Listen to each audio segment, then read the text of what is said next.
Give me just a couple seconds. Let me go ahead and get this thing shared out and sent to the proper places, and then I will be right back and I will get started. I hope everybody had a wonderful day today. Hope y'all celebrated your moms if y'all were there. And yeah, so once again, just let me share this thing out. If you could leave a like. I know that there's a lot of y'all that come in and watch this afterwards, so normally this will take me till about the 2.5 to 3 minute mark.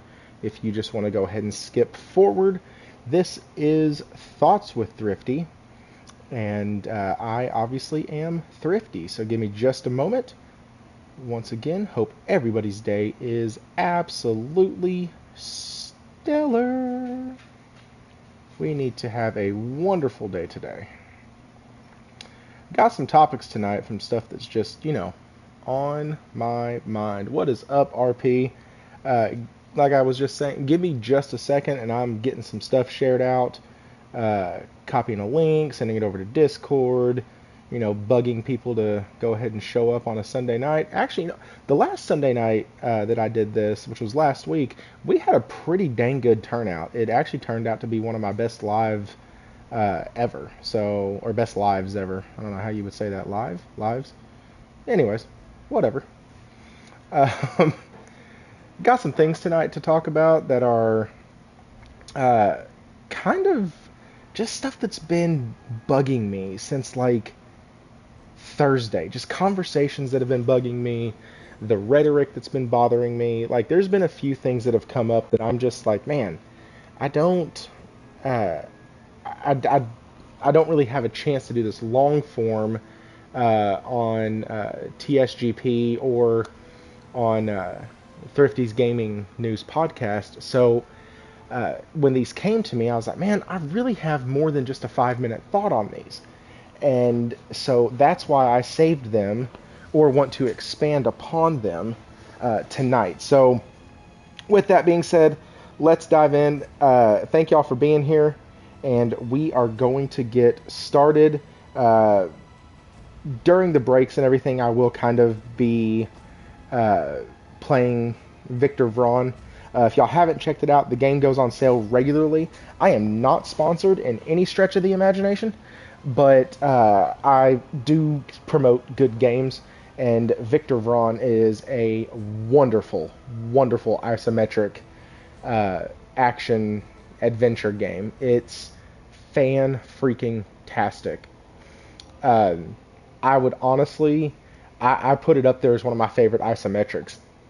If y'all haven't played it yet, you're going to see some gameplay tonight, but just kind of while I'm talking, and the voice of the main character is the voice of Geralt of Rivia, which has me sold. The game, surprisingly, is also in 60 FPS, which I know is a hard thing to reach by some other AAA new-gen hardwares. So we have that.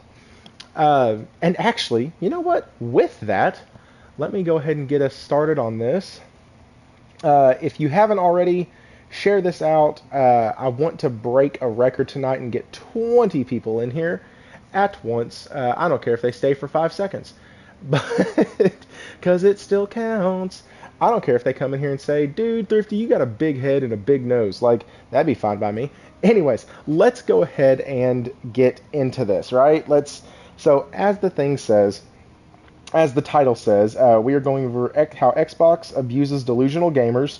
We're going to do a PSPlus versus Gamepass kind of showdown. And then after that, we are going to have y'all help me with a very big dilemma that I have right now. And we'll get to that in just a sec. So, yeah, Xbox abuses their gamer. This is something that I feel has been going on for a while. This is something that I feel has been getting progressively worse this generation because they're not able to hide behind change of leadership, new rhetoric. When when a team is failing and they bring in a new head coach, right? I made this point on Salty's thing, on Salty's show. When they bring in a new head coach, they usually end up giving that coach kind of a grace period, right? Like a period of time where they no longer have to really they have this time where they don't have to really be worried about losing their job or anything like that. So you had kind of a grace period with Sir Philness Spencer himself, and it is over now. Like it's over. If you haven't caught the rhetoric, it's done. So you have some Xbox players who are getting rid of their system, saying, "Hey, listen, this is the end. This is finished. This is final. I don't want to deal with this anymore. This is ridiculous." And well, then you have others who are like, "No, hold the line. Do this, do that. No, we're going to stay here. We're going to watch this thing burn down." And I don't understand those. And then, strangely enough, you have people who have purchased an Xbox for the first time. You have folks who this is really their first generation, so they've been enjoying the crap out of Gamepass. They have been doing like all the back catalog stuff, and it's been wonderful for them. It's been an amazing, amazing time, right? And so you have a lot of, let's see, how do I say this? You've had a lot of people from all different spectrums, all different sides of this, try to come out and defend Xbox. It's not that bad. It's not this. It's not that. It's okay. We're going to hold the line, whatever the freaking crap that means. We're going to do all of this, and it's delusional. Like, you can't keep doing the same thing over and over and over again, expecting different results, right? So I made this point on Doc Dark's video, which, by the way, a lot of these thoughts came to me when I was watching his video recently of what Xbox has to do to get gamers back. If you don't already follow Doc Dark, he is awesome. I love all of his videos. I like him. I comment on him. Like, this is no shade thrown at him. Honestly, this is the one time that I wish I had a better setup so I could actually, like, respond to his video in kind, right? Like, respond to his video right now with it in the background. I think that would be super awesome. I would love to do that. So here's the thing, though. With that video, you know, and from him being on the Saltiest Gaming podcast, we were able to kind of see, okay, he just started with this. He's still getting his fill of Game Pass. He's still in, as he calls it, the honeymoon period, right? But my problem with that is, and let's use honeymoon, let's use relationship language here. My problem with that is you have literally watched as this company has taken advantage of its gamer for so long. How Xbox has broken promise after promise, releasing games outside of Forza. I understand that's like the golden calf and that studio can do no wrong, and, you know, kudos to them, right? But it's the rest of the studios that are faltering. Pentiment wasn't that good. The other one that came out, the kind of horror one that I can never... Scorn wasn't that good. Hi-Fi Rush shadow dropped, and it was awesome. People absolutely loved that thing. So, like, you have several games that have been coming out that have been not good, to say the least. And you've had one that was really good. So, I mean, kudos to the win. Well, let's rephrase that. You've had three. You've had Flight Sim, you've had Forza, and you had Hi-Fi Rush. So you've had three games that have come out that is good. Everything else has been lies. Everything else has been junk. Everything else has not been AAA. And you constantly see this happening, and you look on the outside in and go, you know what? I see that person is treating their gamers like crap. It's abusing them. Nah, I'm still going to play it. I still got this. I'll still be fine. It's no big deal. I think one of your stored items It's was set. it's fine. I can change them. No. No, the same thing is going to happen and you're just going to be let down. So why defend why defend a company that has done nothing since this generation started to show that they know anything about the gamer, about the console gamer, right? Why? It makes no sense to me. It's just like, and this is the comment that I put on Doc's video, I said it's the same reason why, before I got married, back in college, back when I was dating, I would never date somebody who cheated on another person. Right? Like, that's that level of, okay, I can, sorry, Doc, I'm not trying to use your slogan. That's that level of this that is very much in my mind and in my forefront of I would never have dated somebody who's cheated on somebody else because I do not want that in my life. I don't want that possibility. No, I'm good. I don't need that and I don't want that. And so like I don't fully understand how they can keep going back, how they can keep saying hold the line, how new people can come in and go, man, I just don't get it. I just don't understand it. What the heck's going on? Ride or die with Xbox. Why?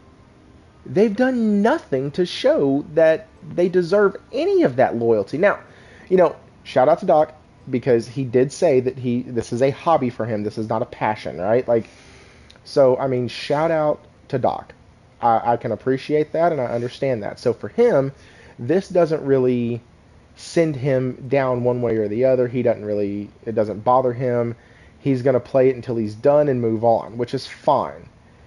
But I still don't understand how people can look at a company that does this and still play their titles or still like support them or still do videos and talk about how great they are and how amazing they are and how all this other crap that they are, right? Like, it just baffles me. It baffles me to no end. And so that's kind of my rant on how they abuse people. Like, they keep giving them hope and then keep slapping them down and keep giving them hope and then slapping them down. They keep saying we're sorry and then slapping them down. Like, it literally is an abusive relationship. Like, that's literally what's going on between Xbox and the hardcore, like, Xbox gamer, right? And I say hardcore because I don't think casuals really give a rat's rip one way or the other. I really don't. So you have this abusive relationship between Xbox and between their players, their hardcore players, and it's frustrating to see. And it's not frustrating because I want everybody to play an Xbox or everybody to play a console or I'm sorry, a PS5. It's frustrating because I don't like seeing gamers being taken advantage of and ripped one way and down the other. I don't like it. It bothers me. It shouldn't happen. It shouldn't be like that.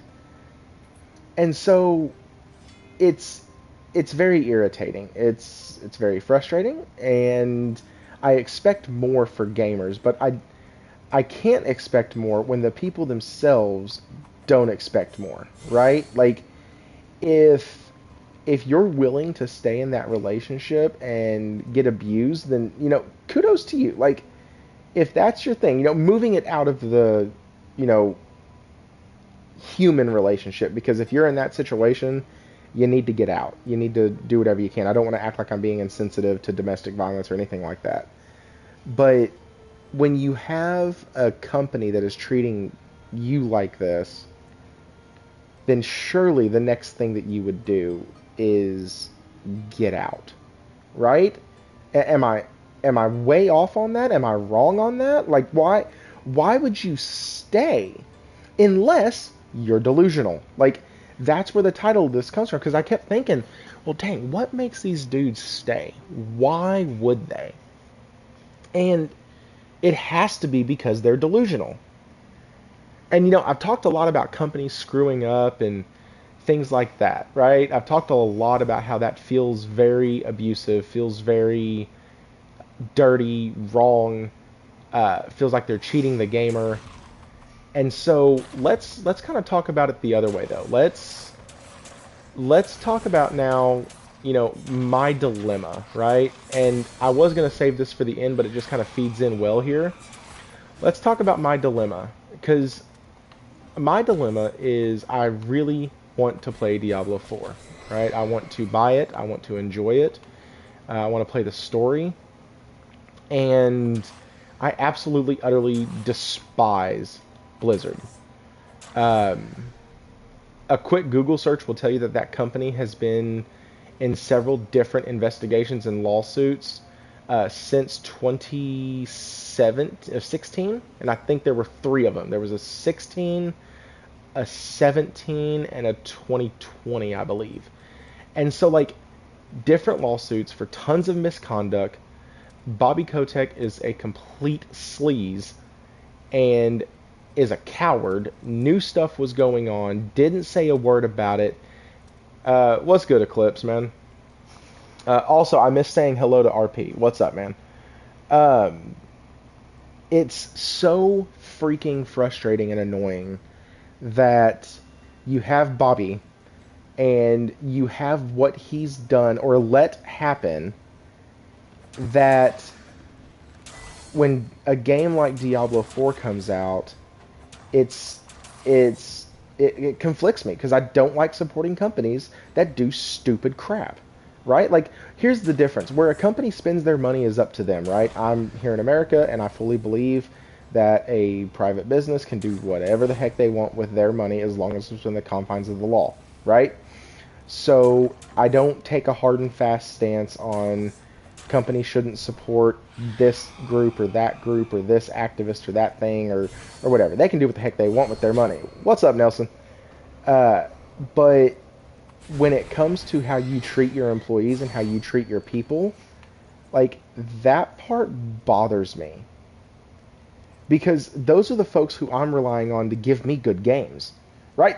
It all goes back to the games. Also, I've worked in high corporate situations, and those places are evil and vicious without the added sexual assault innuendos and without the added turning of the heads and without the added grabbing of people and assault and overworking and bad conditions and how you couldn't say it's already hard enough to work for corporate America without all that other stuff being added in. So I get to the point now where I'm very perplexed on what to do. And, I'm going to pause this real quick because, well, for one, there's poison on the ground where I need to go. But I was talking to Salty about this earlier, and he goes, well, what's the pros and cons? So here's what I did, right? I listed out the pros and cons. And so, what up, Salty? I listed out the pros and cons, and here's what I got. And I'm just going to read them to you real quick because it really didn't help put it into perspective at all. So the pros is that I've played and beaten every Diablo. 1, 3, and then when 2 got released on the PS5 as the Resurrected bundle or package, I got it and beat that. Diablo 1 is a huge reason my dad and I were able to bond when I was a kid. Him and I would actually play Diablo 1 together. And it was great. He would always be the rogue or the sorcerer, and I was always the barbarian. And so, like, we would always play it together, and I loved it. I absolutely freaking fell in love with Diablo 1. And so I have history. I'm not some guy who's showing up 5 minutes to the party and thinks I know everything going on. Like, I've been in this world for a long time when it comes to Diablo. Also, the game looks freaking amazing.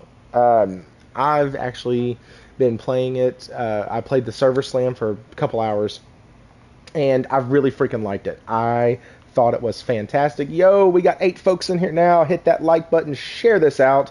Right now we're in the part where I'm talking about my dilemma with ABK and Diablo 4.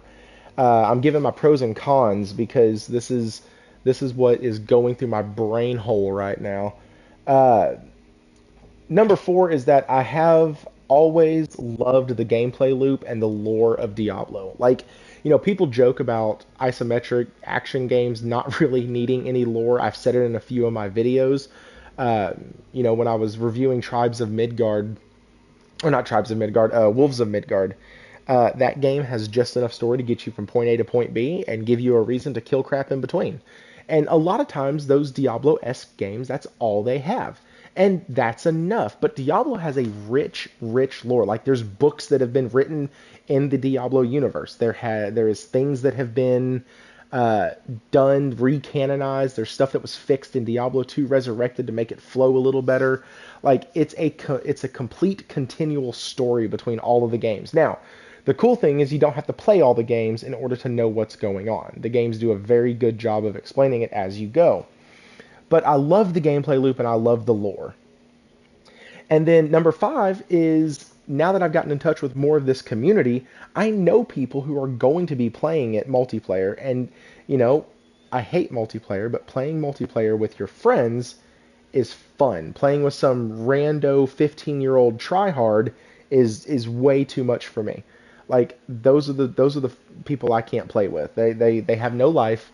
They go to school, they come home, they don't shower, they stay in their bedroom, and their room smells like nerd sweat. Like, I can't do that.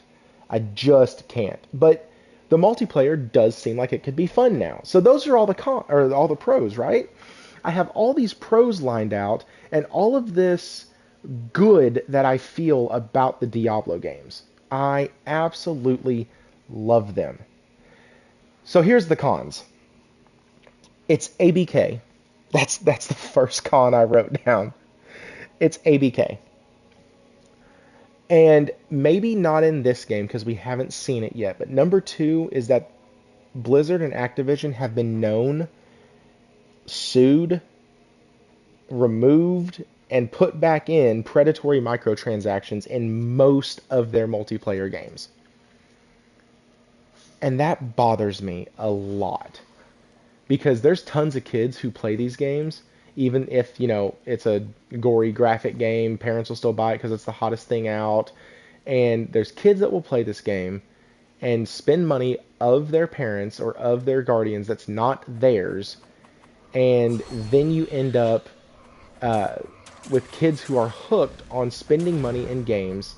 And it just sets a terrible precedent that I absolutely, utterly despise. I despise the psychology behind microtransactions. I don't like the fact that we no longer get games as completed property. We get them as slow trickle fed when they have microtransactions. And so it's really a big con for me. I'm not a fan of it, guys. I'm really not.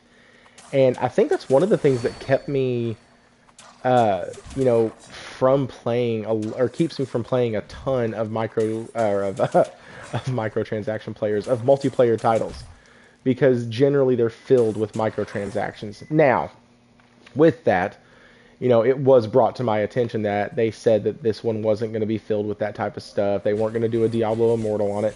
But once again, refer back to point number one, it's Activision Blizzard, and I don't trust them as far as I could throw Bobby Kotick and his entire company. So I have that problem. And then I don't know if I can say this. What I wrote down was the predatory douche canoe is still effing there. So Bobby Kotick is still at ABK. Bobby Kotick is still there. The coward hasn't got fired. He hasn't left. He hasn't been arrested. Nothing's happened. Nothing has happened. And I know, even on some minuscule level, if I purchase Diablo IV, that money is going to him. And that kind of stuff bothers me. It just does. Like, I don't like it. And so, Diablo Immortal sucks. EA video games is the worst, and EA is not safe. That's absolutely right, Byron. That's absolutely right. EA is not safe. When I tell my kids to look out for shady things, I just give them a picture of EA with Ubisoft and Blizzard right next to it. But no, they're not. And that is one of my big concerns and issues. Also, with regard to that, I feel like they are milking me as a huge Diablo fan, and they don't have my trust like Square Enix does. Okay? And I put that on there because Square Enix will milk the crap out of Final Fantasy. They will give you Final Fantasy plushies, Final Fantasy this, Final Fantasy pins, Final Fantasy shirts, Final Fantasy pants. Like anything they can slap that stinking logo on. Never played Diablo Immortal. Never. I played it to level 26, and I absolutely should have never done that. Didn't spend a dime on it, and as soon as I realized that I wasn't going to get much further without spending money, I stopped. But you have... Square Enix has my trust, right? If Square Enix is going to come out and say, hey, we're going to release this game, it's a Final Fantasy title. Oh yeah, you've played 15 Final Fantasy titles that are just like this one. Because it's a cash grab, and we're just going to go ahead and put the Final Fantasy name on it.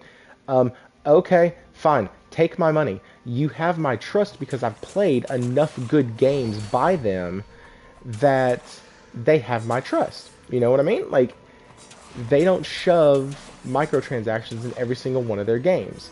They don't have a season pass option in every single thing that I touch from them. And so, like, they have my trust. ABK, on the other hand, does not. Like, not even in the slightest at all. Do you see me whopping Gundam style on this thing? Like, is anybody actually watching this? My dude is literally doing Gundam style. I like it. But look at that. Look at that. So that's my big dilemma, right? I really want Diablo 4. And it's coming out supposedly after the much rumored and much maligned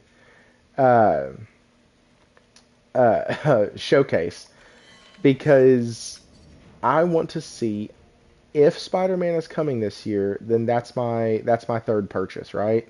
Because Final Fantasy 16 I've already pre-ordered. If it hasn't, then I'm left with the dilemma of getting Diablo 4 or getting Stellar Blade, Atlas Fallen, Stellar Blade, Atlas Fallen, and Diablo 4. So those games all then become contenders. And so, I don't know. What's y'all's opinion? Like, I see Salty just said he's going to get it. So, like, am I way off in this? Am I thinking too much into it? Do any of y'all make purchases based off of... based off of how the company treats their employees, or things that they do in those moments? Like, does anybody else do that, or is that just me? Maybe I'm way off. Let me know down below if you think I'm way off, or if you're getting Diablo 4 and you don't care about Bobby turn your head and cough Kotek. Yeah, Salty, I know. Like, Salty just said, I think you should get Diablo 4 because of your history with the game, but that's just my opinion. Yeah, and I played it. And it's really fun.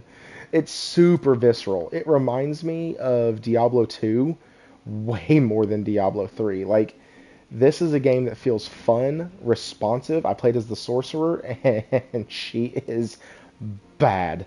She is fantastic. I mean, like, it was awesome. But it's one of those things that, like, I have a birthday coming up. My birthday is Sunday the 20th. And with that, I need to let my wife know what I want for my birthday. And so, like, right now, it's literally in my mind. I've played all the Diablo games except for Immortal. Yeah, and the sucky part, man, Immortal, they could have monetized it, but it's the way they did it that just made it nasty. Right? It's the way they did it that made it just feel icky. Icky? Can I say icky? Icky sounds right. Yeah. It just made it feel meh. And so that's my problem. If Hey, we got 10 people in here. Way to go. Woohoo. I was expecting about 4 to show up just because of Mother's Day. And by the way, I said this earlier, but y'all best to celebrated your moms if they're still here. Like, man, uh, my mom actually passed away a couple years ago, so like we were kind of estranged towards the end, but it's still a memory that like when Mother's Day comes, like we weren't always at odds with each other. So I mean, like I said in my Twitter post today, touch some grass, have a good day, and I hope your moms got the respect and love they deserve. You know. Let me teleport down here. Yeah, I had to call my mom. Yeah, man. Like it's still our moms, right? It's still our moms. It was actually really cool because my wife and all of her cousins and sister got on a call with their aunts and their mom, and they all had fun and talked, and it was really cool. So, anyways, let's get into the next topic. So, the next topic is PS Plus versus Game Pass. There was some discussion, confusion uh, on the Saltiest Gaming Pod about PS Plus versus Game Pass, and uh, Doc Dark was on there, and he's absolutely loving Game Pass, and I'm subscribed to PlayStation Plus Premium, and I actually enjoy that. So, like, I wanted to be able to do more long form of a response to that whole conversation about uh, Game Pass and PlayStation Plus. I'm keeping Plus Essential and Games with Gold out of this because Games with Gold is a joke. Anybody who says different doesn't really need to have a gaming system because it is a complete joke. And so, yeah, that's just why those are being left out. So the thing I want to go over, I have it broken down a little bit here, and we're going to go over price.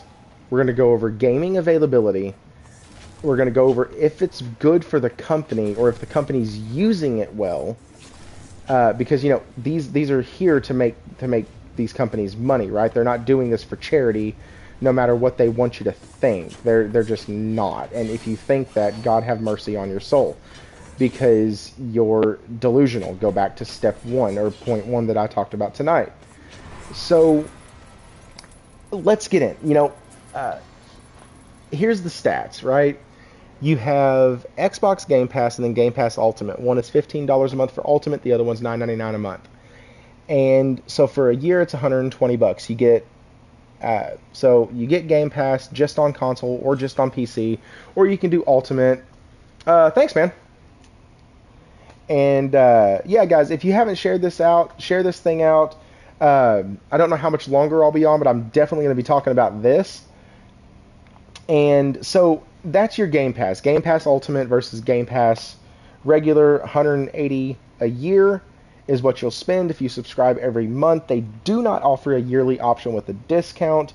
And then it's $120 a year for just regular Game Pass, either on a PC or the console. Okay? Now, with Game Pass Ultimate, you do get cloud, you get some other things, you get ability to play on console, PC, cloud, blah, blah, blah. Now, PlayStation, you get 2 tiers. One's extra, one's premium, right?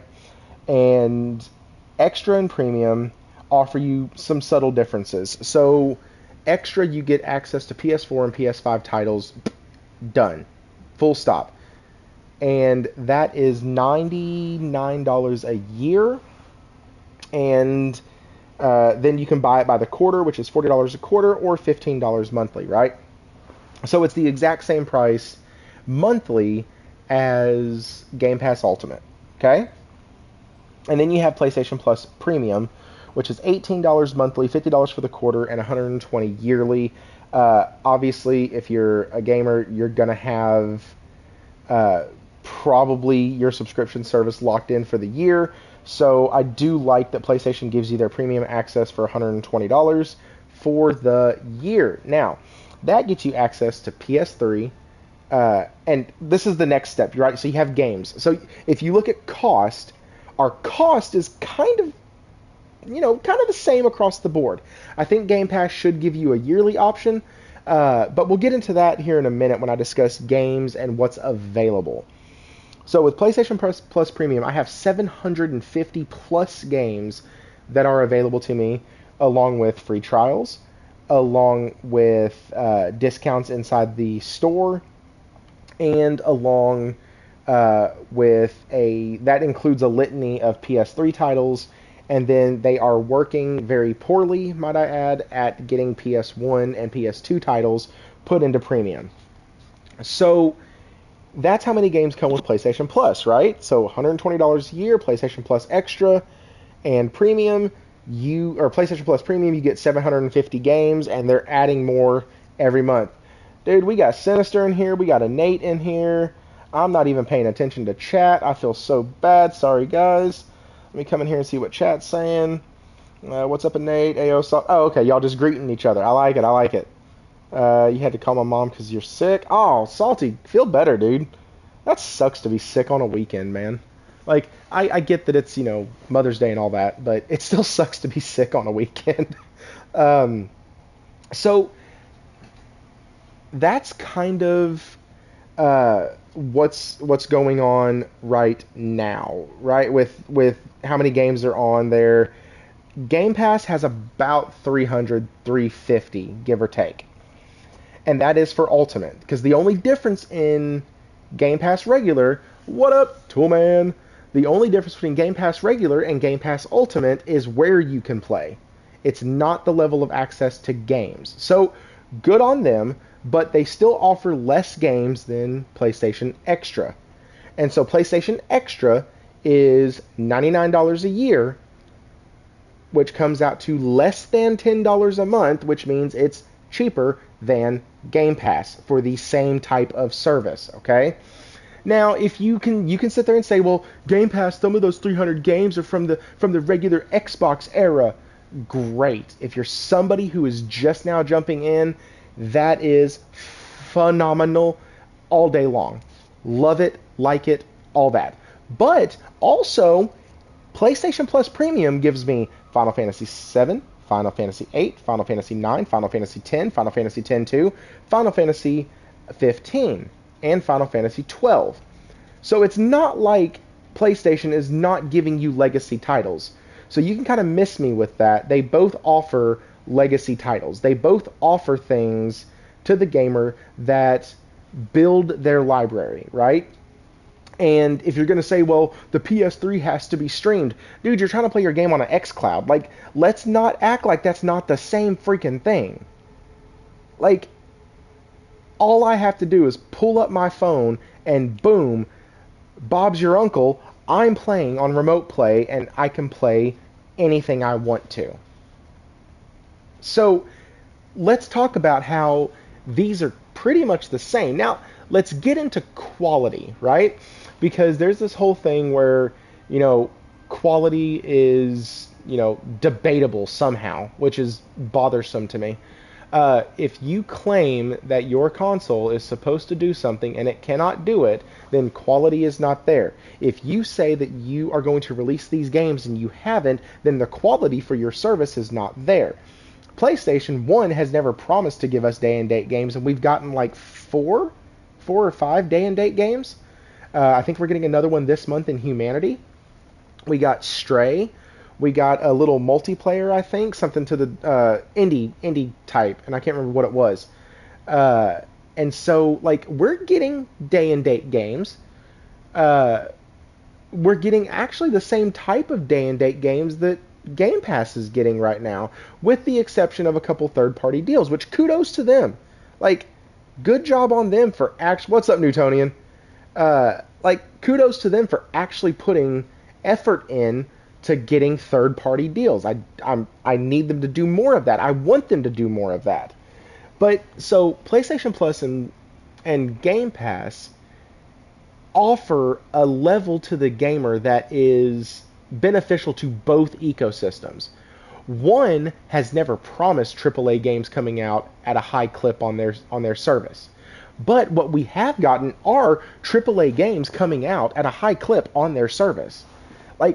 They under-promised and over-delivered, as were Xbox over-promised and under-delivered, right? When I was in sales, the thing that they always taught us, I'm playing Battlefield 42 because of PS Plus, and I suck at that game, but my brother is in Alaska and playing. Man, that's awesome. I'm glad you and your brother get to hang out over gaming. That's like what I was saying earlier. Like, gaming means way more to me than just like, oh, it's something I've done to pass time my whole life. Like, gaming is entrenched in a lot of my life. So, especially with Game Pass, there's games, or not Game Pass, no, not even close. With PS Plus, there's games that I haven't played in so long that when I go back, I can almost like close my eyes and hear the soundtrack, and I'm back in my room as a kid, like playing this game, or I'm at my buddy's house playing a game with him, and we're like talking, we're shooting stuff, or we're taking turns in Final Fantasy, or like he's over at my place and we're playing Diablo. Like, these things like matter, right? And so with Game Pass and with PlayStation Plus, you get both of those experiences because both of them have legacy titles. One has just under-promised and over-delivered on at least their AAAs. But one has over-promised and under-delivered, especially on their AAAs. And so if you look at it from those two perspectives,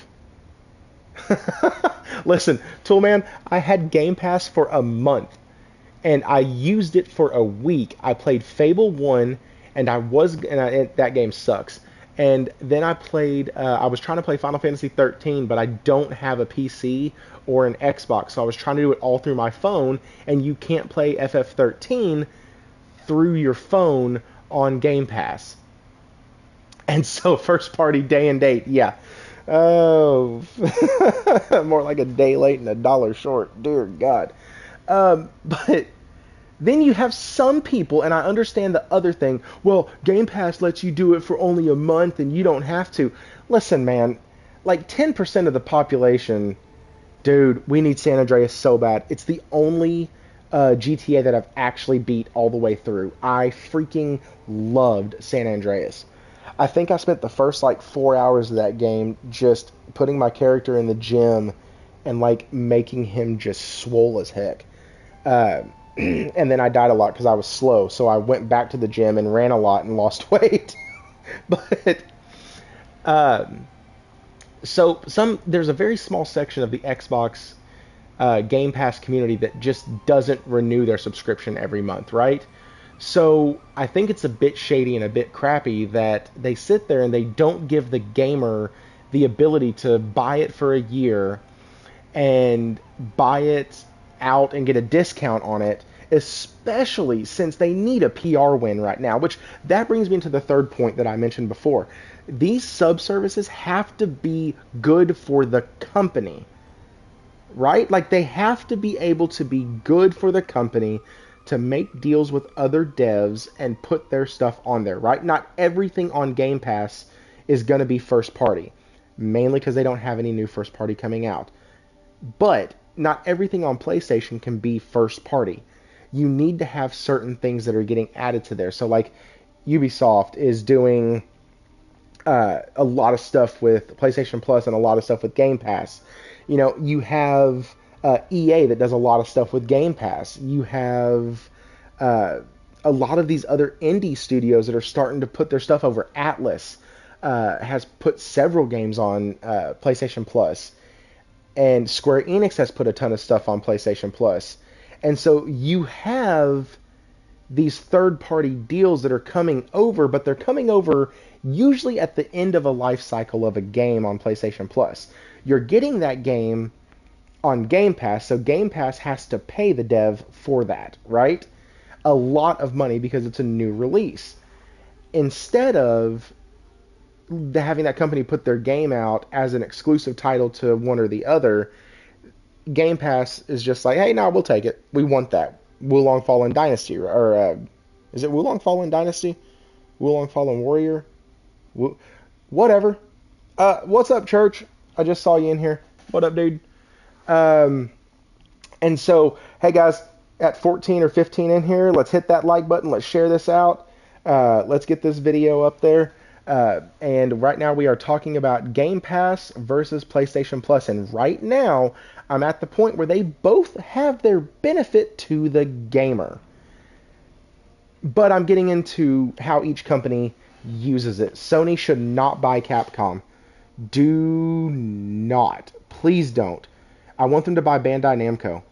Or I want them to buy Square Enix. And I want them to buy Bandai Namco so Ace Combat 8 has a VR feature that is that's worked on directly by Sony. Like, I just want them to do it. And then I want Sony to give me a peripheral that is a flight stick, so I can use that instead of the controllers. Anyways, got me off on a tangent. Dadgum, y'all. But I know if I like this video yet, because it's still going, I have to wait for the end. No doubt, no doubt. I appreciate that.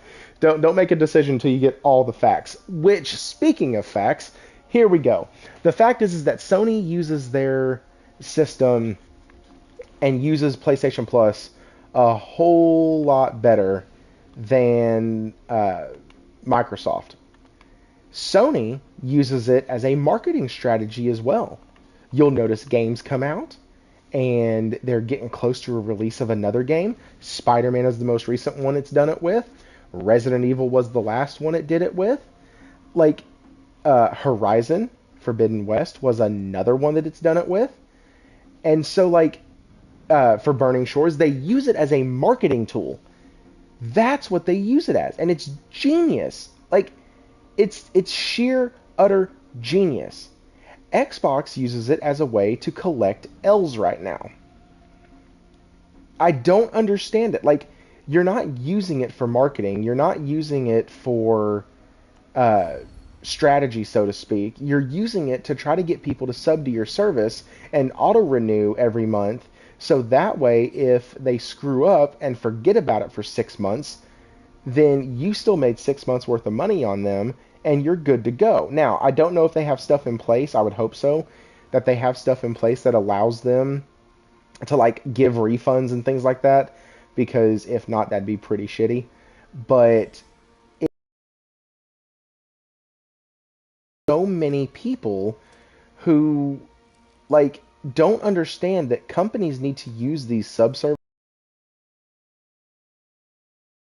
Up in arms that Spider-Man Remastered is now a standalone for $39 or $49 or whatever it is. I think it's $50. But what they don't know or don't really talk about is that you can go and, if you have the original, which most people do, if you have the original, it's a $10 upgrade to get the standalone, which is awesome for somebody like me who bought Miles Morales and didn't get the Ultimate Edition, because I don't buy Ultimate Edition things. Anyways, that's beside the point. Microsoft doesn't know how to market their games in Game Pass. Microsoft doesn't know how to market anything, really. Like, they can market clothing, they can market apparel, they can market the crap out of their console, but when it comes to their games and, like, tying in certain things with, like, other game releases, they don't do a good job of that. Where Sony, when they do a marketing campaign, it's 100% all over the place. It's done, it's locked, it's finished, and you know that game is getting a big push. They did it with Forspoken. They did it with Hogwarts Legacy. Both of those games got an immensely massive push with marketing. Like it or not, like Forspoken or not, game came out broken, blah, blah, blah, whatever. Sony did their job marketing the crap out of that game. They did the same with Hogwarts Legacy, and they're doing the same with Final Fantasy. And so, and they're about to do the same with Spider-Man, which is a first-party title. So they're going to have the ability to use Game Pass, or to use PlayStation Plus in a marketing strategy, which is what they're doing right now by removing Spider-Man and making it its own standalone title for $50, because people who are new to PS5 and are getting it just to play Spider-Man 2 are going to want to play Spider-Man 1. And if you think people won't do that, you have no idea the levels that people will go to with their expendable income. Like, people will buy a console for one game. They just will. Will I? Absolutely not. Uh, well, no, it won't. Sin, it won't make them cry. They're not going to be playing it, right? Because no Xbox player owns a PlayStation 5, which is in the dumbest thing I've ever seen or heard. They all own a PS5. That's why they're not like jumping off of cliffs right now. I'd love to see if like one of them doesn't have both systems. Like, that's the other thing that bothers me. With a PlayStation, I don't need both systems. I don't need a PC. I don't need a Switch. I don't need an Xbox. I have a PlayStation. My backlog is as far as the freaking East is from the West, and I'm sitting here just not able to keep up with it. I'm buying new games. I can't play them. I have premium, so I have access to 730 titles. I've been meaning to start Death Stranding. I still haven't beat Iki Island. Like, there's so much to do that with a PlayStation, I don't need another console. If you have a Switch, you're getting their mainline titles. You have a Pokemon every year, and then they pepper in Mario and a couple third parties, but mainly you're getting like one game, two games a year, so you can bounce around. Xbox, you're not getting any games. And so the point, if you're playing an Xbox, and even if you have Game Pass, if you've been entrenched in their system, not the new people who have just shown up, because remember I said earlier that that's a huge value. If you are entrenched in their system, then like you have nothing to play. And so yeah, of course you're gaming right now. You're gaming on a PlayStation, or you're gaming on a Switch because Tears of the Kingdom just came out. And so I don't need another console. Xbox players need another console. Can I get an amen? That's right. Like, it's bothersome and it's worrisome that Game Pass nut jobs will sit there and say, but I can play all the Gears. Yeah, how many times have you beat them? Like, that doesn't make any sense. So what? I can play all the Final Fantasies. Like, who cares? That's not what I want from my subservice. I want my subservice to fill in the gaps of games that I can't purchase every year. Right? So, good example. Ratchet and Clank is coming out. And it's coming to PlayStation Plus. And I have not played it. I have not bought it. I have been waiting for a deal where it drops about $30, okay? Not because I think the game is only worth $30, but because I really just don't want to spend more than $30 on the game. And so I've not bought it. Last year, when it came out, I had already made my 3 purchases for the year. This year, I already have them allocated. So I wasn't going to buy it this year either. And the price wasn't dropping. So now they're putting this $60, $70 game on PlayStation Plus. I'm going to play it. It's filling in the gap of games that I have not been able to purchase. So for me, it's a great deal. I purchase 3 new games a year. I give them $120, and they give me about 4 more new titles that I've never played. And there's also some other stuff in the backlog if I want to play older games. You know, a lot of times I pick a random title and I'll do a review on it. That's how I got turned on to Victor Vron, which is this game. Fun story, I had it set up where I was going to stream Diablo to y'all tonight, and, well, the beta ended like 3 hours ago, so that sucks. But, like, that's my problem with Game Pass, is it's not supplementing the gamer right now.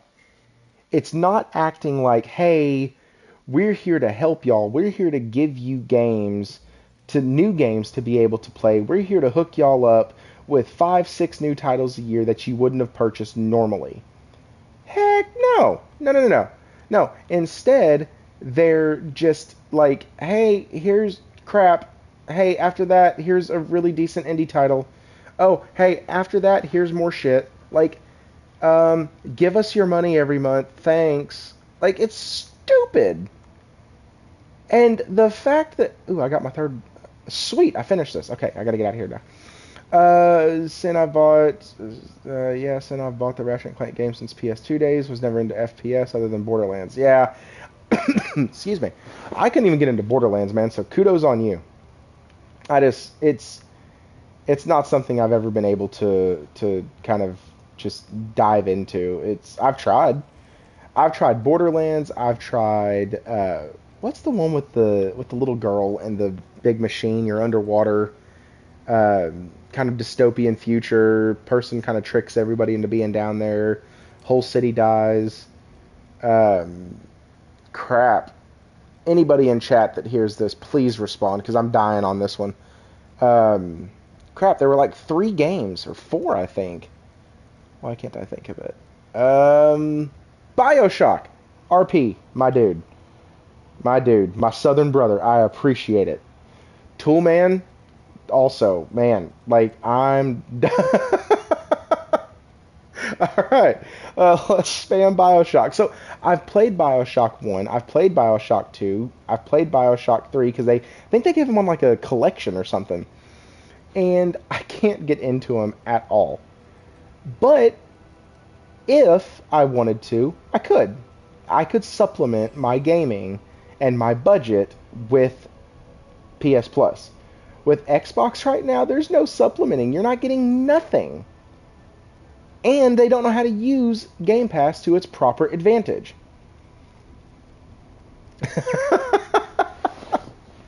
He did type quicker. And so, I would say, here's the thing. With as it stands and sits right now, right? As it sits right now, PlayStation Plus is the better service. It offers the same legacy experiences. It offers gamers the chance to play games on a monthly subscription where it's more palatable cost for them. Both offer the ability to play kind of anywhere if you get Game Pass Ultimate, and I can do it anyways. And once again, guys, if you're coming into this, I am not comparing Games with Gold to PlayStation Plus Essential, because PlayStation Plus Essential dog walks the absolute mess out of Game Pass, or Games with Gold. Sorry, it's not even a fair competition. Like, on Xbox's Games with Gold best month, the PlayStation Plus worst month is still better. They need to church up the classics for this ultimate tier subs. I agree. I do agree with that, Church. That's actually something I said earlier. Like, it's very, very lackluster. What if Insomniac makes a mascot fighting? What the heck did the rest of that say? Y'all are active right now. It's making it hard to read. Alright, let's see what it says. Never going to pray. Honestly, man, you should always pray. Praying is good for the soul, man. Haha, see what I did there? Anyways, my bad. I'm going to lose some people with that one. What if Insomniac makes a mascot fighting game for PlayStation? Please, no. I don't want any more PlayStation team-ups after PlayStation All-Stars. Let's just not. Like... Thanks, Toolman. Like I said, people are going to leave soon. Like, this guy's talking about praying. I see preach, Thrifty, preach. Like, people are about to get up and out of here. This guy's preaching. I thought we were talking about Game Pass. Yes, it's a Holy Spirit activating experience. It's every time I load up my fictitious Xbox and I see the Game Pass logo, you know, something in me just activates. And... sorry, I just went way off. So, that's my problem with Game Pass, is there's not enough on there, and it's not doing what it said it would. Like, that is something I haven't had to worry about with at least the cadence of quality games coming to PS Plus. I haven't had to worry about that. Now, what I have had to worry about is no, man, that's Jesus. That's not the same. It's not the same. Not the same. One can walk on water. One cleans the pool water. Like, it's not the same. Oh crap! I'm gonna get canceled now. Uh, this is gonna be a clip when I get famous on the YouTube streets. This is gonna be a clip that comes back. He profiled somebody, and now I don't like him. Anyways, so um, the cadence of the games coming out for classics really makes me worry. It's like you get one a month, and honestly, that's not enough. Like that's not even close to enough. Like give us Gran Turismo. Holy crap. Give us Gran Turismo 3 A spec. Please. Please give us A spec. That would be just awesome. Give us all the old Ace Combat games, like Ace Combat 3, Ace Combat 4, Shattered Skies. Like, give us these games. There's so many good things that they could pull from, and so many devs that they have such good relationships with. Give me the games. PlayStation needs a fighting game for Evo. Is Evo the tournament thing that they purchased or that they own? Is that... I want Tekken 3. Yes! Dude, Toolman, when they gave us Tekken, but I found out it was Tekken 2, I was so disappointed. Tekken 3 was my jam. So, like, I'm not saying that everything on the PlayStation Plus side is just wine and roses over here, right? Like, we're getting the wine, but the roses are a bit wilted. Or we got the roses, but the wine has stayed in the fridge just a tad bit too long, so it has kind of that little like sting on the end of it. The thing that kind of makes you make that weird bitter beer face, right? Anybody who drinks wine knows what I'm talking about. Anybody who does wine for communion knows what I'm talking about when the communion wine has sat in the fridge too long. That stuff be gross, guys. Like, it's not tasty. It's the wine that reaches back and slaps you. But, like, it's not all wine and roses over here on the PlayStation side. But overall, I feel that PlayStation Plus offers a way better value for me as the gamer and for PlayStation as the company. I think that Game Pass has done wonders for the new generation gamer. Or not even new generation, but for the new to Xbox gamer. You know, Doc Dark comes on and talks about how he is fantastically in love with Game Pass. He's ride or die for Game Pass. Well, when he explained why, it was because he's playing all the Halos, he's playing all the Gears, he's playing Forza, he got Wulong for free. Like, he's playing all these old titles, he's playing the Fables. Like, he's getting all these old titles, and he's able to play through them all the way, right? Like, and that is cool, especially if you're a gamer like me and you have a job. You get like an hour or two a night, maybe. Like, I really try to aim for that every night, is that I get it about an hour. Some nights it's 30 minutes, some nights it's 45, some nights I don't game. But, like, having that many hours of gaming content is... Ryan, I'd just say you're a hater. Like, just with all respect to Ridge Racer, Forza looks and probably plays a ton better. But I get it. I really do. Like, I would rather play Gran Turismo 3 than Gran Turismo 4, where they added all the extra licenses and you had to get all these licenses before you could play. But, like, anyways, back to Game Pass. Like, it also has hurt the company. Like, ABK said, nah, we're not putting Diablo on Game Pass. We want to sell games. And by putting it on Game Pass, we know we send our games to the slaughter. Guys, this is a company that is... Microsoft is trying to buy them. And they're saying, nah, we're not about that. We're about that money. Right? Predatory company being all about the money. Go figure. And so, like, it harms game sales. It harms developers from wanting to come over. It's okay for streamlining first-party titles, but dear God, if you give them shitty-ass titles, then what What's the point of even saying we're going to give you day and date first party games? If all the games run worse on a Series X than they do on a PS5, then what's the point of putting your freaking game on Game Pass? It's obviously not for sales. It's obviously not for performance. It's to build that fictitious value in Game Pass. That's why Redfall had to be $70. PS Plus is better, it has better games and way more games. Game Pass is definitely not the best deal in gaming. It's great, but in no way... Hang on, reading is hard.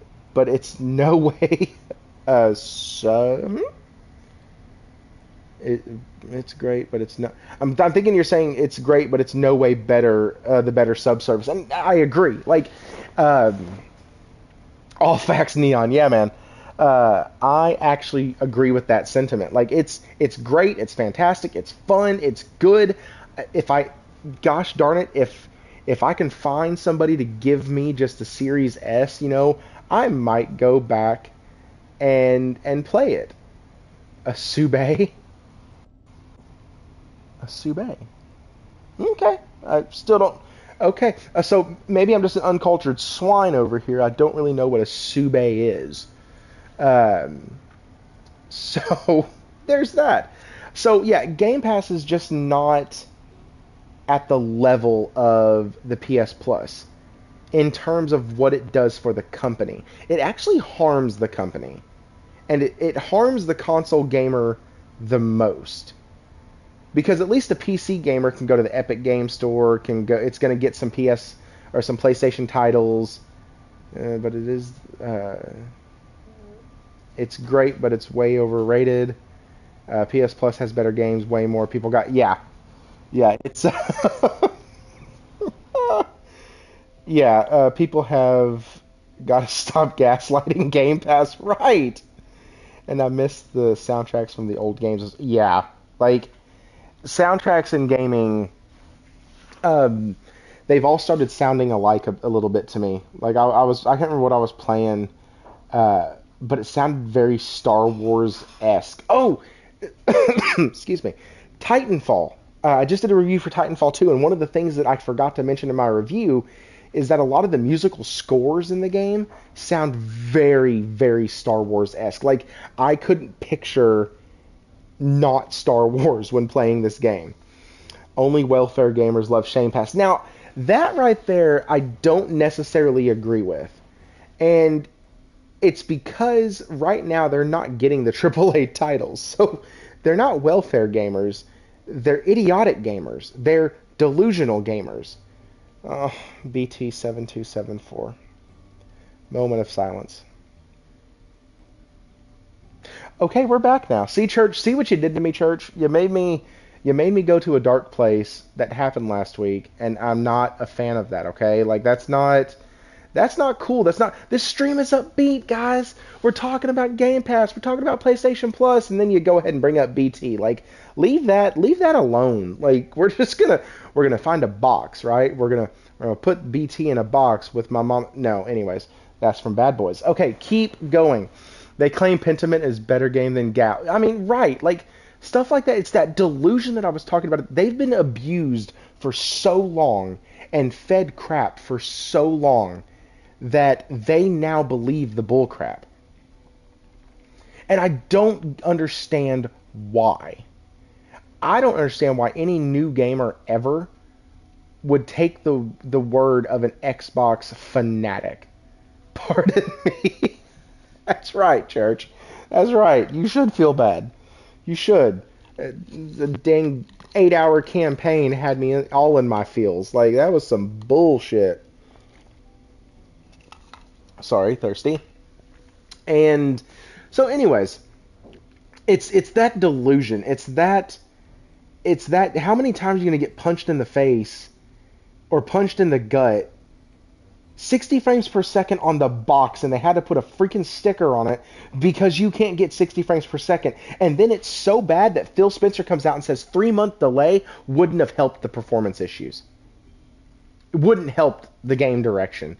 Wouldn't have helped in any aspect. Phil, you're an idiot. Sinister, it's so true. They want to pay full price, but they paid for Elden Ring and say it's the best game in ages. Well, duh. It's. Let me read this. Well, duh. That's why we pay full price. Right. Like, Pentiment couldn't have been made if all 12 flops weren't used. Right. Like, 12 flops, one for every polygon they used. Like, it's terrible. And I think 12 T flops, what they actually meant was 12 G flops. So like it's really like 12 failures, 12 flops before they get this thing figured out. I think that's what it is, or like 12 flops from the first person studios during the lifespan of Series X. I don't think they meant power. I think everybody kind of got that wrong. But like, all jokes aside, the Xbox console gamer is getting abused and battered and beaten. They keep getting told they're going to get steaks and they get McDonald's, right? This is, once again, I'm pulling a lot of this from responses that I think of while watching Doc Dark's videos. And so, like, shout out to him again. Guys, Doc Dark 1985, check him out, please. He is awesome. I really like what he does. And he is an Xbox gamer, but he's new to the generation. So, like, these are a lot of thoughts that I've had while watching some of his videos. They're all abused gamers on the hardcore side of it, right? And it's frustrating to me when I see gamers do that, but then I see other gamers cap for them, like, nah, man, it's wonderful, it's great, it's... Shut up. It's not. There's steak at McDonald's, you sick, sick man. No, there is not. No inside of any steak I've ever eaten looks like what they call steak at McDonald's, or used to. I don't know about y'all. I haven't eaten at McDonald's in so long, and I tried it like last week. I got some chicken nuggets, because who can screw up chicken nuggets? And they were absolutely disgusting. Which, dude, this is why that works so well. You were promised steak, and you got McDonald's pink slime looking like blood all over the floor in Redfall. It looks awful. You got nothing. You got lied to about Halo. You got blue-balled over the ABK deal. Yeah, no idea. I stopped eating fast food. Dude, me too. Since August, I've actually lost 50 pounds. My wife did this whole, like, hey, we're going to go gluten-free. We're not going to have any gluten in the house anymore. We went dye-free. We did all these things, like, and so now I just don't eat out. It tastes weird when I eat out. Like, it tastes like I'm eating fake food. Like, today was Mother's Day, and I made dinner for her. I made fajitas. I did steak, shrimp. Sorry about my dog, guys. He is literally just sneezing, but he sounds terrible. And, hey, Sin, there is a good reason why you be gaining weight while eating fast food. Like, there is a correlation. But so I've lost a ton of weight because of the changes that we have made. And I'm still eating really good food for me. Like, tonight we had fajitas. She made homemade corn tortillas. I made some homemade actual, like, white cheese dip down here. So down here in Arkansas, we have white cheese dip. I know if anybody's on here from Texas, you're going to think that's weird, because most of y'all's in Texas is yellow. But gaming is probably more enjoyable after the weight loss too. It actually is, because I don't feel like a fat slob just sitting here playing video games, right? Like, I just don't. I feel like I can actually enjoy the game without almost like being condescending towards myself. So yeah, it's really good, really fun.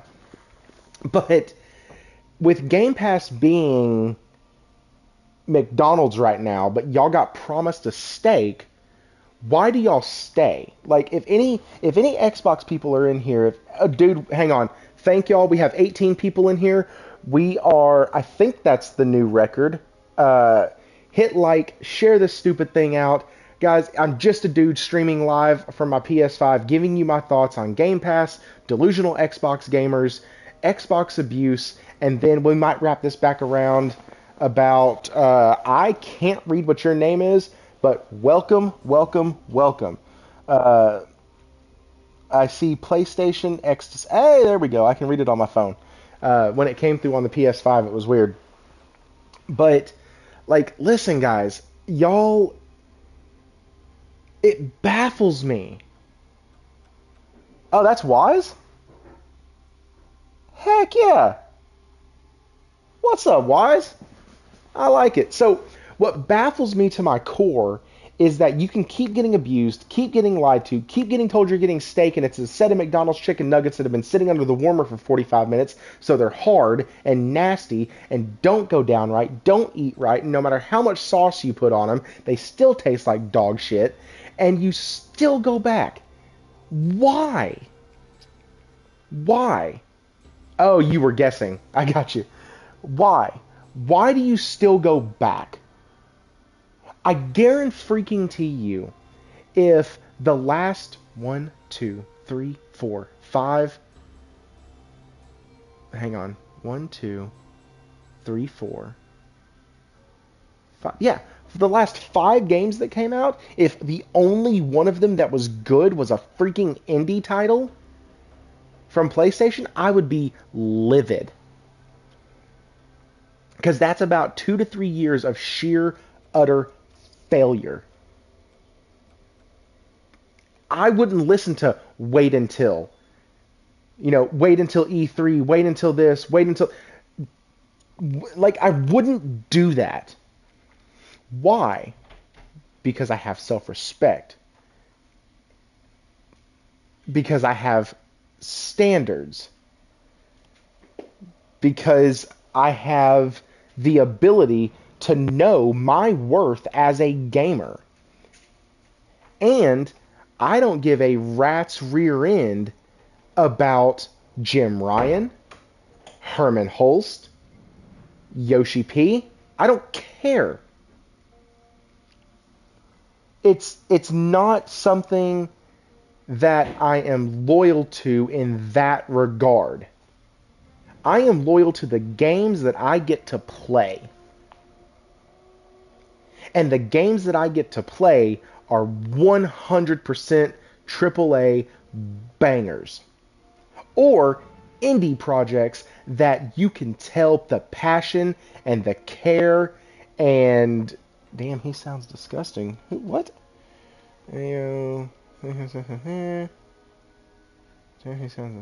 What the heck y'all be talking about? I was guessing. Damn, he sounds... Okay, well, I mean, that's the thing that bothers me, though, right? That's the thing that makes me kind of scratch my head. That's the thing that makes me wonder how much more it's going to take. I like Jim Ryan's quote, "I'm just here to block the deal." I got a Series X, but it's unplugged collecting dust. No Game Pass for a year and a half. Okay, hey, PlayStation Ecstasy, I found this out. There was somebody capping for the Series X, and they were talking about how it's so awesome because it doesn't collect dust, because if you just turn it on, the fan's going to run so much that it blows all the dust off the top of it. Man, that is a special feature into that. Like, I cannot believe it. That is a special feature that you get with the Series X. You don't get games that can run at 60. You don't get games that are good quality. You don't get games that come out complete. But my God, you will never have to dust your Series X. I am so freaking proud of them. You're fucking clowns. Like, if that is something about the console that you like, you're a blooming idiot. I don't understand what it's going to take for you to see that you're being abused, beaten, and battered, or worse, you're watching other people be abused, beaten, and battered, and you're going to the same well to get water. People go to this well, they get poisoned, they're sick, right?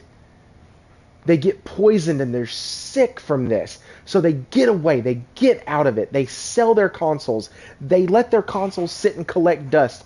That's beautiful, because that is a dude who's like, listen, I'm not going to take a loss on this more than I already have. But what I am going to do is I'm not going to subscribe to Game Pass. They're not going to get a dime from me. I have it unplugged, so I'm not a monthly active user. And so it's, you are watching this happen. And instead of going, you know what? I'm not going to go back to that well either. I'm not going to do that because I see what everybody else has happened when they're there. I see what else is going on. I see how everything else is playing out. And I'm not going to give my money to them. Because it's just going to end poorly. It's like the toxic girlfriend that your best friend had. And no matter how many times you told him, he was like, nah, man, she's great. She's great, dude. She's great. She's fantastic. And then all of a sudden, girls coming on to you, and you're like, whoa, hey, we don't do that. No. No. And like, you kick her to the curb and say, hey, we're not doing that.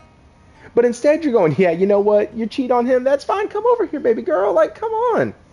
Give me that Game Pass. I'll spend $15 a month on you. Yeah, I know you're not going to give me what you said you did, but cool, let's do this. I know you got a history. You used to put out games. You used to put out, I got this. Let's go. Like, that is the dumbest logic I have ever heard in my entire life. It's the same people who stay with companies for years on end to get treated like dirt. Battered girlfriend syndrome, where she sees something in him. Like, what? Absolutely.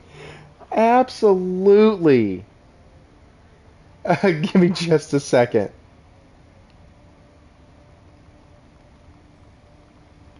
Oh man, like I've been Game Pass free for 8 months, dude. That sounds like what everybody else should be saying. Like, it sounds like a recovery. Like, Thrifty about to get a shoe upside his head from his wife. No, actually, I might be ending the stream here in a minute. A buddy texted me and said he's having trouble with his AC. So I might go over there and help him. I'm trying to see what's up with it. They don't offer that anymore, right? Yeah, I know, right? Like, hang on, guys. Sorry. It's, sorry, my buddy needs me. So, if you got to get a shoe outside your head, they don't offer that anymore. Do I get a sober coin? Right, like, I felt like when Doc was on, man, I felt like it was a daggum intervention. It really, it really felt like that to me. Like, shout out to Doc again, dude's fantastic, but like, Lord help.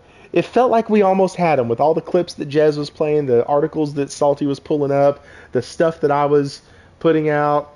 RP, I'm not leaving just yet. If you are, man, have a good night. Don't fall off the wagon. It's not worth it. They're still the exact same as they once were. And so, like, that's what I think has gone on with Xbox. That's what bothers me with how they treat their gamers. That's what bothers me with how they treat their console, is that it feels like they abuse them, and it feels like they're stuck in that, oh, what's that syndrome? Not the Batter Girlfriend one. What's that syndrome? Is it Stockholm Syndrome? Is that what it is? Where, like, you're held captive for so long you fall in love with your captor? Like, is that... I think that's what that one is. Like, that's what it feels like. Like, they've been captured for so long that they have literally fallen in love with their captor. And I don't get it. It bothers me. Thrifty acting like a sponsor now. Man, anything I gotta do to help. Like, quite literally anything I have to do to help my fellow gamer out, I will. Like, it's, yeah, Stockholm Syndrome. Hey, see? Don't go. Well, so my buddy has a pregnant wife, 2 kids, and his unit is not turning on the inside. So I'm gonna head over there here in just a little bit, but I still have a few minutes before I'm gonna leave. But like, Guys, I don't get it. What do y'all think? Let's have this conversation. So, Starfield. Is Starfield the savior? Is Starfield the thing that's gonna, rock the world of the Xbox community? Or is it gonna be the PC community? Is it going to be the PC that is benefiting from Starfield? I found a better fix now. It's called PlayStation Plus Extra. Dude, let's be honest. PlayStation Plus Extra coming out with Ratchet and Clank this month is a win. I don't care what else they put in there. And they got some other decent stuff in there. And we're getting a new indie title, Humanity. Starfield better not be... Dude, PlayStation Ecstasy. I'm right there with you. I do not own a PC that can play games. I do not own an Xbox. But man, we are going to see how deep the psychosis and the delusion goes. I guarantee you if Starfield is 30, they're going to point back to Tears of the Kingdom and go, but look at all the gameplay mechanics. Look at the gameplay mechanics. Y'all weren't this hard on Nintendo. Shut up. Like, be quiet. Shut up. Don't act like you know and you can use Nintendo as a scapegoat. The fact that Nintendo got Tears of the Kingdom to run at 30 frames per second for most of the game, except in like 3 spots where it drops down, and then once you look away, it doesn't drop down. Are you freaking kidding me? It's on a Nintendo Switch. The thing is using stuff from old Samsung tablets and making that shit work. Like, they get a Nobel Prize for figuring out how to get 30 frames per second at 900p on that daggum little box without making the system melt in people's hands like a bad Samsung phone. Like, it's nuts. And so if you try to use that, or if somebody tries, not you personally, PlayStation, but you got me on a rant. It will be 30/60 FPS. Yeah, 30 on console, 60 on PC. Yes, I agree. It will be advertised at 60 FPS. Doesn't sound real confident to me. I love, yep, we will have an answer. And people are like running with that, like, ooh, we have an answer. Okay, great. That answer is going to be, yeah, it's 60 frames per second on PC with a 4090 and 32 to 64 gigs of RAM. Like, good luck. Well, what about console? I mean, we told y'all we're not trying to out-console PlayStation or Nintendo. Like, that interview can be gone back to so many times to be one of those things that's like, well, I mean, we told y'all. We told you. You can't come back to us and be upset when we told you. We freaking told you. Like, give me a break. We told you. It's such a huge misstep for Sony. I'm sorry, for Xbox, where Phil Spencer came out and did that interview. But it's a huge misstep because the console gamer now should have zero trust in getting good games at good quality on your 12 teraflop rectangular box. The man God Phil himself admitted it. Lowercase g on the God, by the way. just here for clarity's sake. Neon blue. I actually just hit the wrong button. I can add people as moderators. That's cool. Huh. Man, these YouTube streets, man, I'm learning new things every day. Guys, y'all are doing great tonight. I really appreciate it. Shut up, Church Keys. I'm having issues here, man. Like, you best add me or else. Hey, listen. I can also put you in timeout. So it literally says that. It puts this shit on here. I can click on your name and says put user in timeout. It's freaking awesome. That's freaking awesome. So, anyways, the It's God, y'all got me so far off topic, just because I was laughing so much. Hang on, let me come back here. Facts. Okay, yeah. So them sitting here doing all of them sitting there and this showcase that's coming up, it better have dates attached to every darn game that we have been hearing about from Xbox for the last 3 years. It needs to have dates attached, and we already know that Fable won't, so that's an L. We already know, oh shoot, what's the other game that's been having development hell? Perfect Dark. We know this is why King Thrash doesn't pay attention to the chat. Dude! So, speaking of that, I've actually got King Thrash has penciled himself in on my Thrifty's Gaming News podcast. So he will not this week, but I believe he's next week, and so we will have him on, and that show's going to be wild. I'm going to try to make it a lot better than the one that I did with P-Rock. I don't know. I know some of y'all were there for that one. Y'all are really good about showing up. But man, I was so off because I was so freaking tired. And poor P-Rock, man, I feel so bad because, as a good guest, he played off the energy of the host. And man, my energy was so low. So I'm going to try to be higher energy with King Thrash, more like I am right now, or like I was on the Saltiest Gaming podcast on Thursday. And so like it was my fault. Like, shout out to P Rock for coming on. Great dude. We got Thrash coming up. I got Social Destruct coming up. And really cool guys. Reached out to a couple of y'all here to see if y'all wanted to come back or be back on. So we got some good stuff coming up. And the thing is I don't overpromise and underdeliver. If I say I have somebody, it's because I've been talking with them, we set a date, and then, if something comes up and happens, then it just is what it is. But I have Avowed.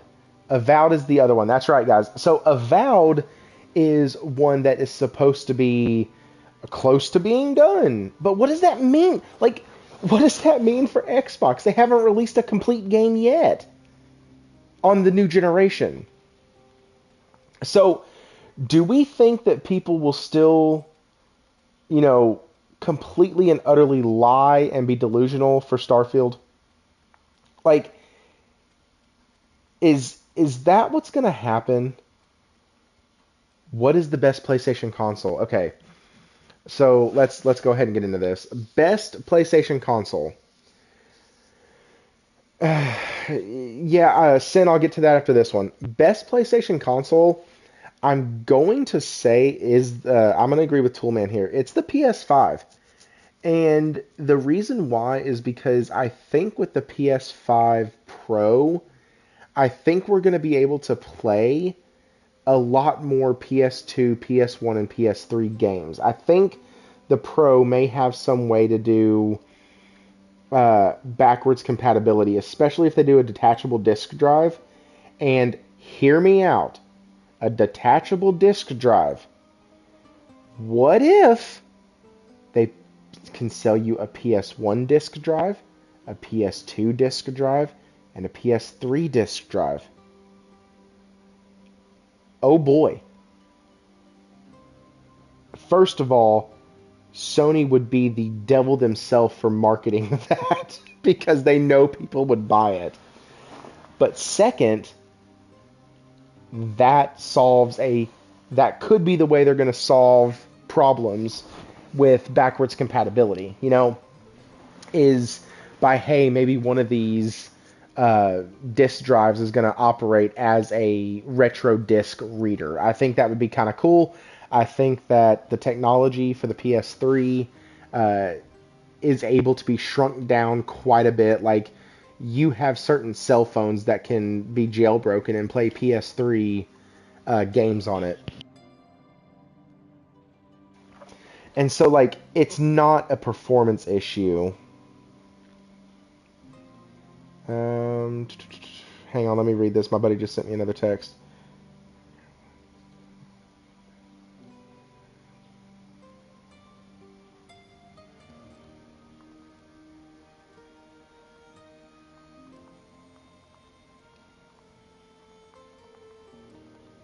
Okay, sorry guys. So anyways, um, I am. When did I send that? 9:52. Okay, cool. I'm gonna have to still go back over there. Okay, maybe not.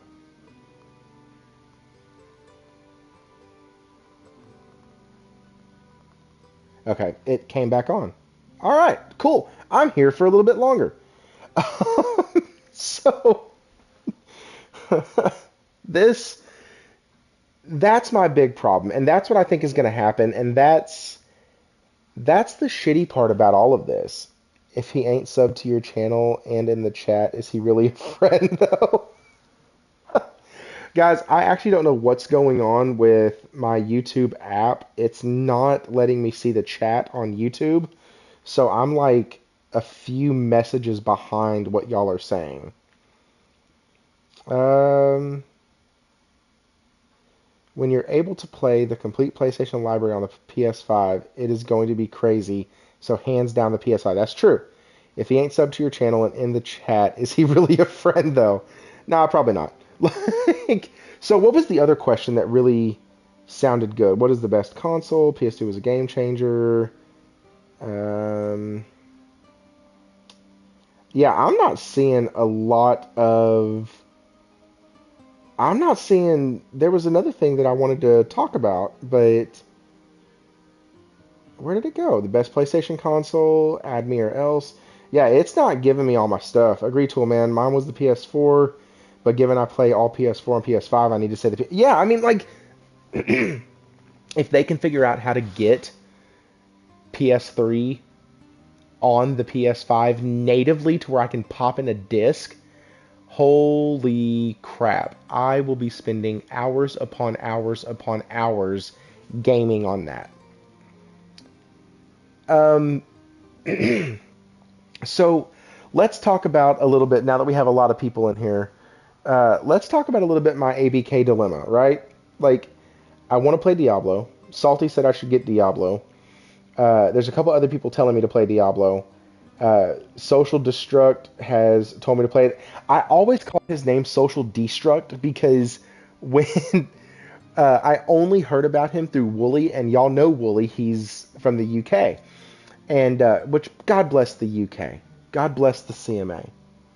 And so, like, it's when he says it, he says social destruct, like destruct. And so, like, not destruct. So, anyways, side note, side rabbit trail.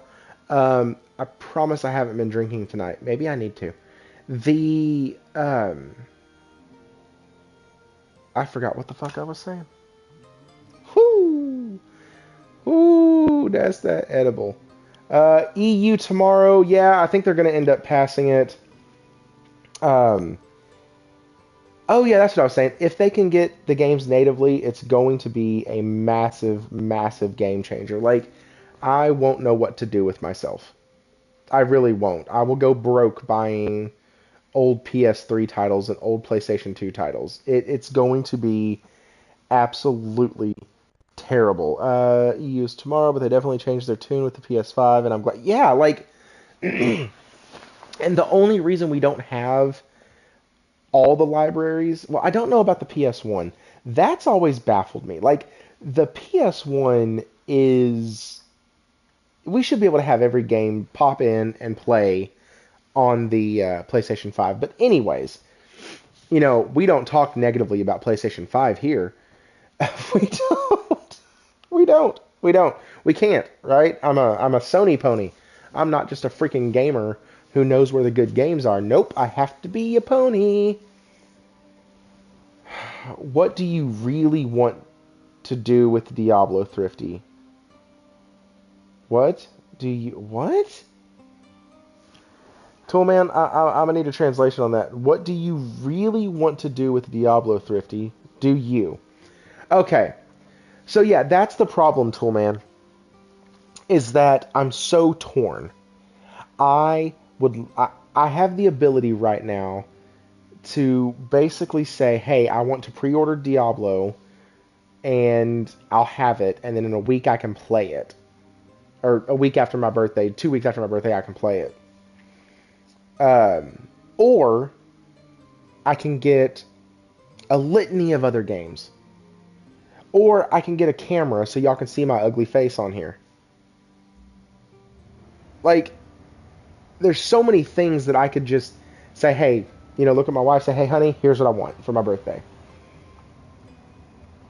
Your decision on Diablo, yes or no?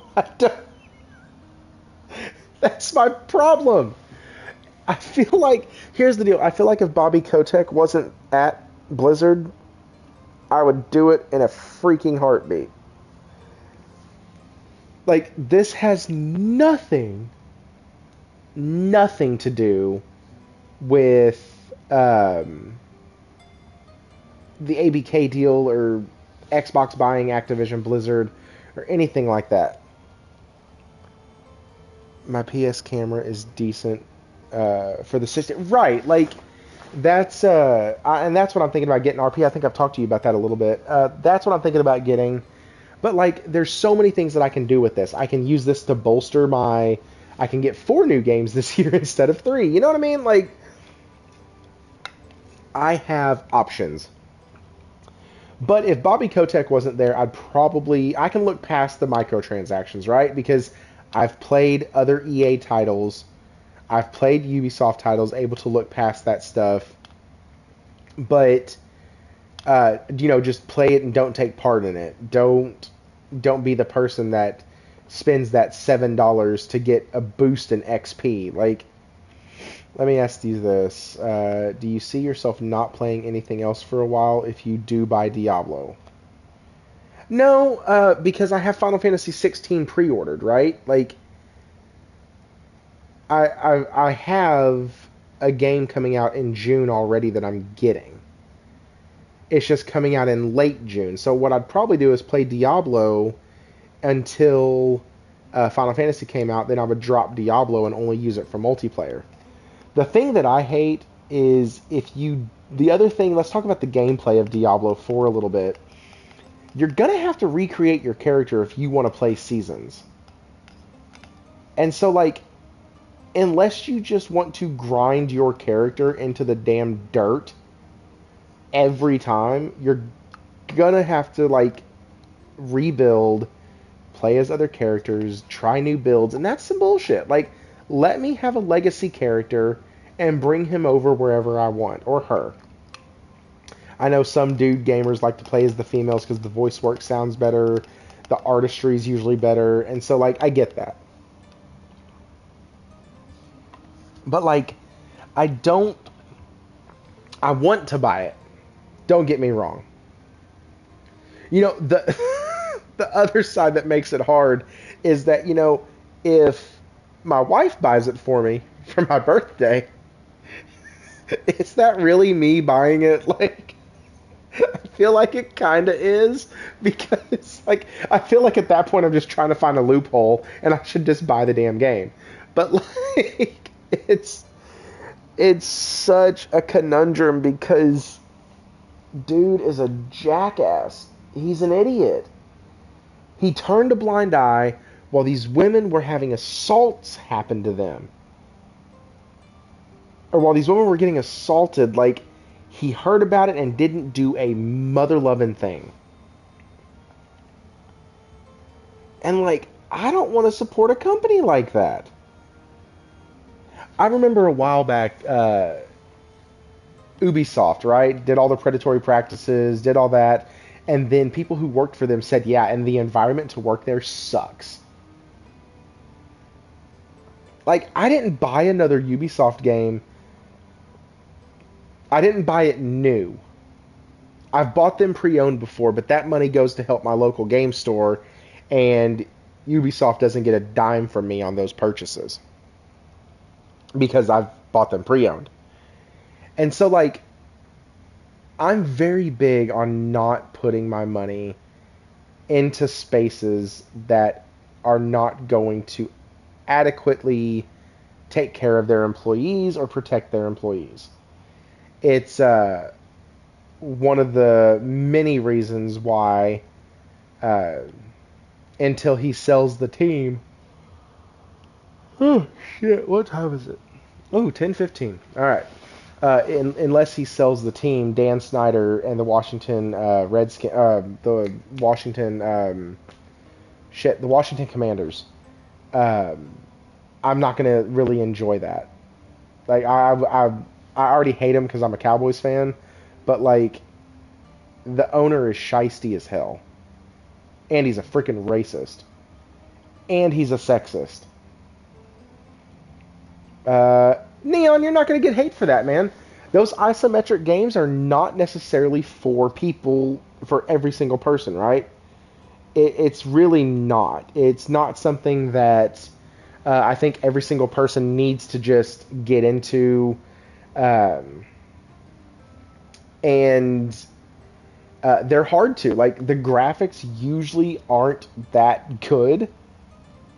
You must hate me, bang, bang, not. Nah, man, dude, here's the deal. The Niners and the Cowboys have had such a great working relationship in the past. Like, I don't know how old you are, but I'm from the 90s, right? Like, I was watching football when I was 5 years old. Started watching in 1990 or 1991, and I remember the Cowboys and the Niners traded players back and forth and back and forth and back and forth, and so it was really cool, really awesome.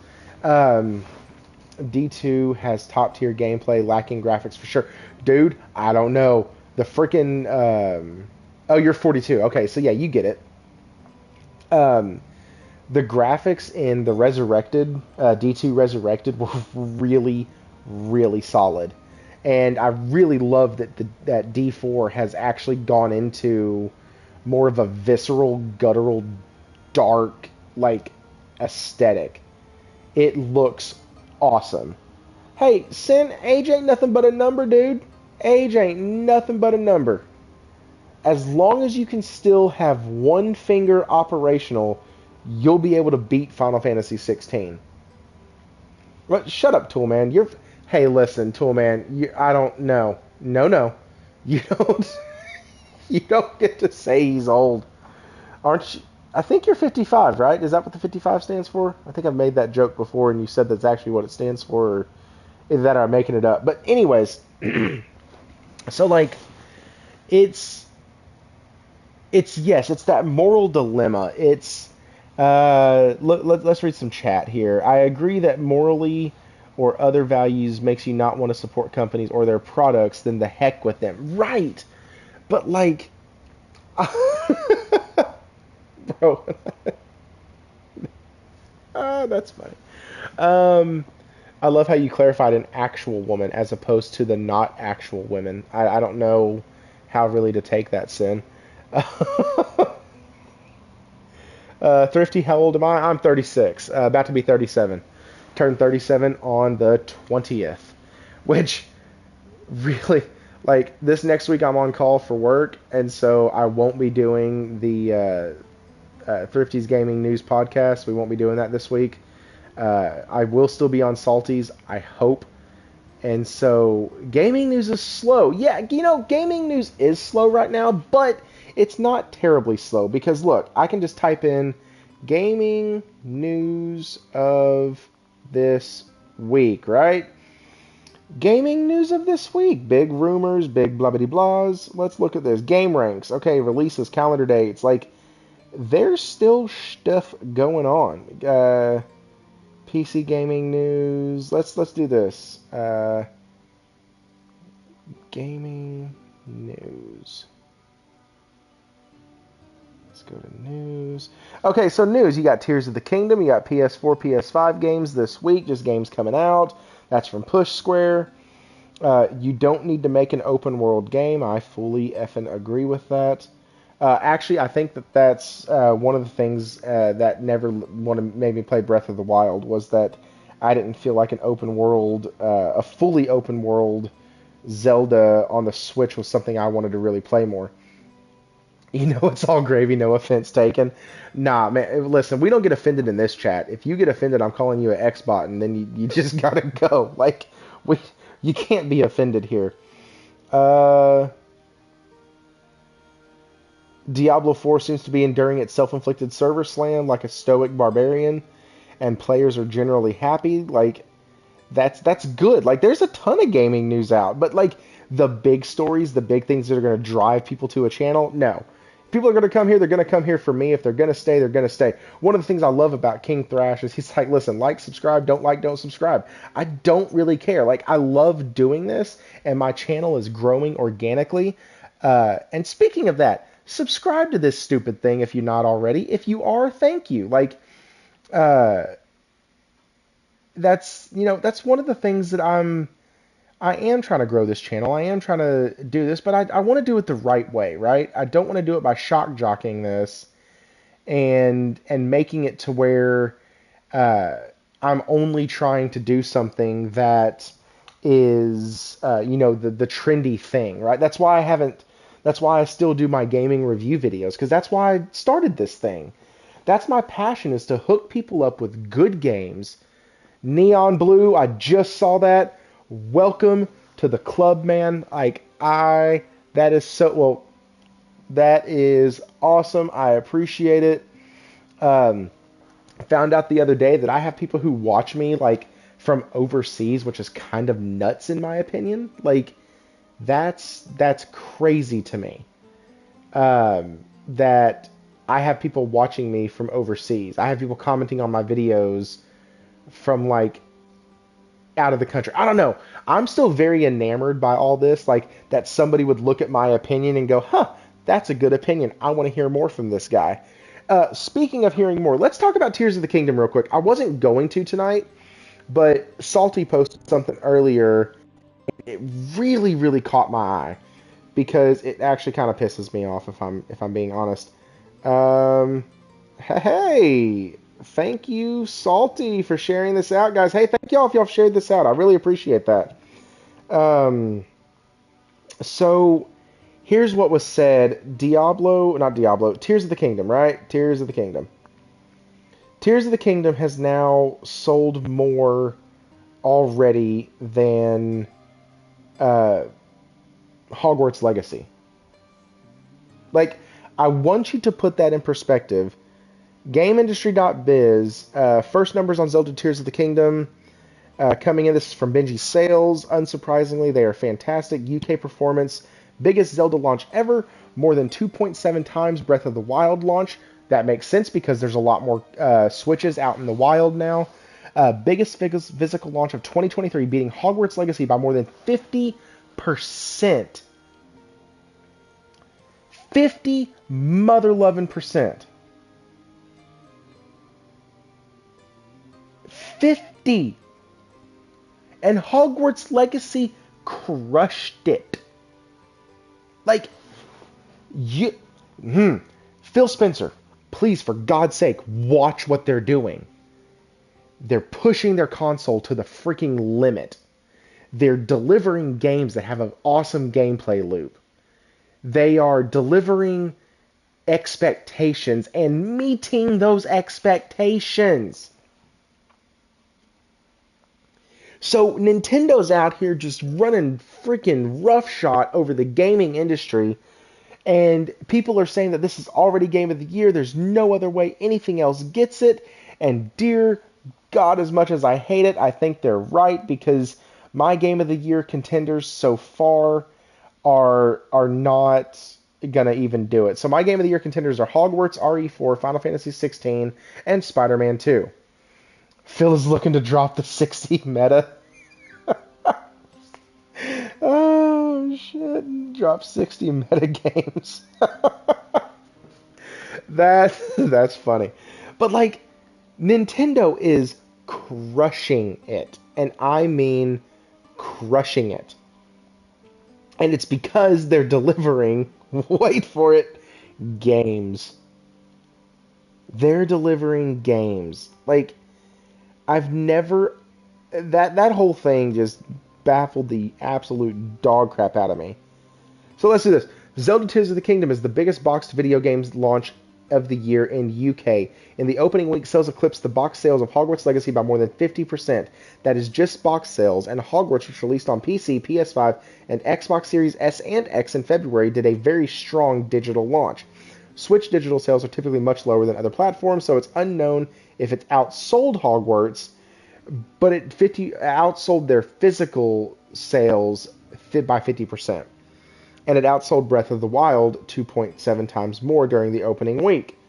I wish we knew the numbers on opening week sales of Breath of the Wild.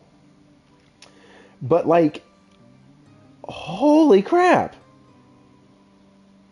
Like, what? Like, that's insanity. That's insane. All they did was give you a great game with a great gameplay loop that pushed the console to the limit, that didn't sit there and hold your hand, that didn't sit there and say, hey, we're sorry, we have to learn what we're doing. Hell no. Nintendo said, hey guys, here's what we did, and shaboing. Done. So, anyways, guys, this is Philip with Thrifty PS Gamer Reviews, also known as Thrifty. What? Exclusive sell? Right? Guys, I'm going to go ahead and head out. My buddy's calling me again. I think he needs me to come over. I'm going to get out. I'm overseas. I'm from the UK. Wonderful, man. I love y'all over there. And that is great. Neon Blue, man, I really appreciate you stopping by. I am going to have to head out. Sorry for cutting it short tonight. And guys, as always, thank y'all for coming by. Thank you for chat. Y'all have rocked out with me tonight. We got this video to 18 people viewing at one time. Man, I'm so excited this channel's growing. Thank y'all so much. Stay thrifty, ladies and gentlemen.